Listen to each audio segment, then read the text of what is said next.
Hello friends, I hope you are fine. In this video, we are going to read chapter 8 of the book Certificate Physical and Human Geography written by G.C. Leong. Friends, I would like to tell you that I have already uploaded all the previous chapters on the channel homepage. You can go and check it out. So let us start. The title of the chapter is Limestone and Chalk Landform. Limestone and Chalk. Limestone and chalk are sedimentary rocks of organic origin derived from the accumulation of corals and shells in the sea.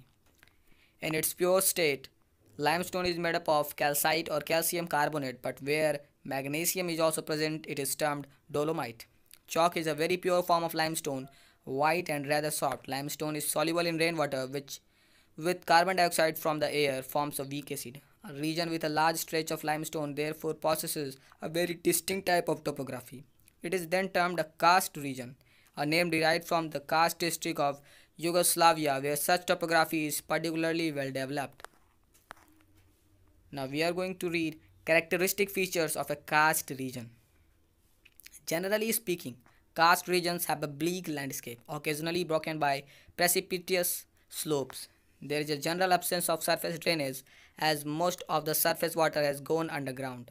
Streams rising on outer rocks only flow over limestone for a short distance and then disappear underground.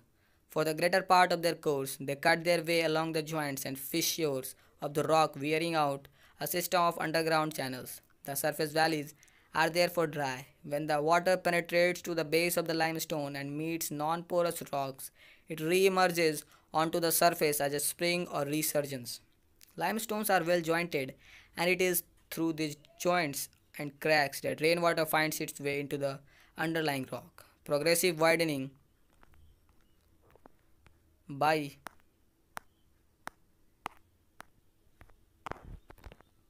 solution enlarges these cracks into trenches, and a most intriguing feature called limestone pavement is developed. The enlarged joints are called grikes, and the isolated rectangular blocks are termed clints.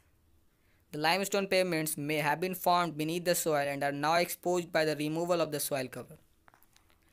On the surface of the limestone are numerous shallow holes, which are small depressions carved out by the solution where rainwater sinks into the limestone at a point of weakness. They are also known as sink holes. Gaping Hill in Yorkshire is a fine example. These holes grow in size through continuous solvent action.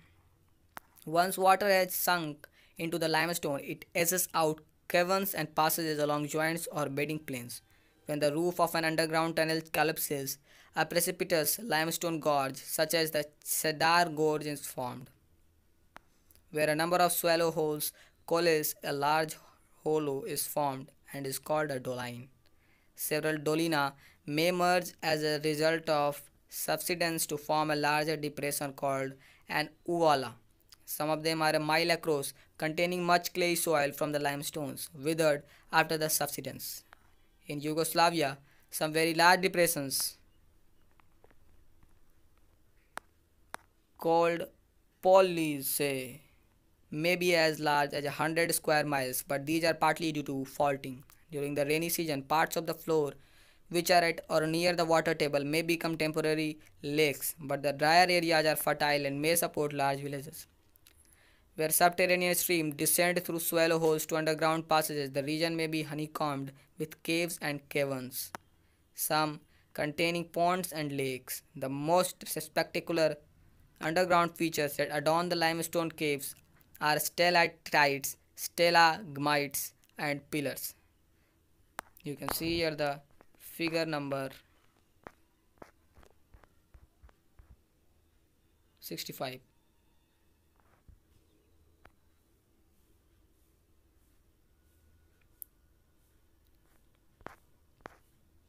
Stalactites are the sharp, slender, downward growing pinnacles that hang from the cave roofs. The water carries calcium in solution, and when this lime charged water evaporates, it leaves behind the solidified crystalline calcium carbonate. As moisture drifts from the roof, it trickles down the stalactite and drops to the floor where calcium is deposited to form stalagmites. They are shorter, fatter, and more rounded. Over a long period, the stalactite hanging from the roof is eventually joined to the stalagmite growing from the floor to form a pillar. Such features are commonly seen in any well-developed limestone caves. Example, Batu Caves, Kuala Lumpur, Mammoth Caves, Kentucky, and Carlsbad Cave, New Mexico in USA, and Posto Jana Caves, Yugoslavia. Now we are going to read the major limestone regions of the world. The most characteristic stretch of limestone occurs in northwest Yugoslavia. Other regions include the Caucasus district of southern France, the Pennines of Britain, Yorkshire and Derbyshire, in particular the Kentucky region of the United States, the Yucatan Peninsula of Mexico, the Cockpit country of Jamaica, and the limestone hills of Perlis. Now we are going to read the human activities of karst regions. Karst regions are often barren and at best carry a thin layer of soil. The porosity of the rocks and the absence of surface drainage make vegetative growth difficult, so that limestone can usually support only poor grass and short turf. Some sheep grazing is possible. Limestone vegetation in tropical regions, however, is luxuriant because of the heavy rainfall all the year round. Settlements are scattered and the population is often sparse. The only mineral of importance is lead, which occurs in veins in association with limestone. Besides this, good quality limestones are often used as building materials or quarried from the cement industry. In West Malaysia, the limestone outcrops of the Kledang Range and the main range are quarried for the Pan-Malaysian and Tasik cement works. You can see here the figures number 66. Now we are going to read chalk. The landforms of chalk are rather different from those of other limestones. There is little or no surface drainage, and valleys which once contained rivers are now dry. These are often called combes. The chalk forms low rounded hills in southern and southeastern England, where they are called downs, and in northern France. The chalk is covered with short turf and in places with woodland, and is used for pasture and sometimes for arable farming. Because of the friable nature of the rock, swallow holes and underground cave networks do not generally develop. So friends, with this our chapter ends. In the next video, we will read chapter number 9.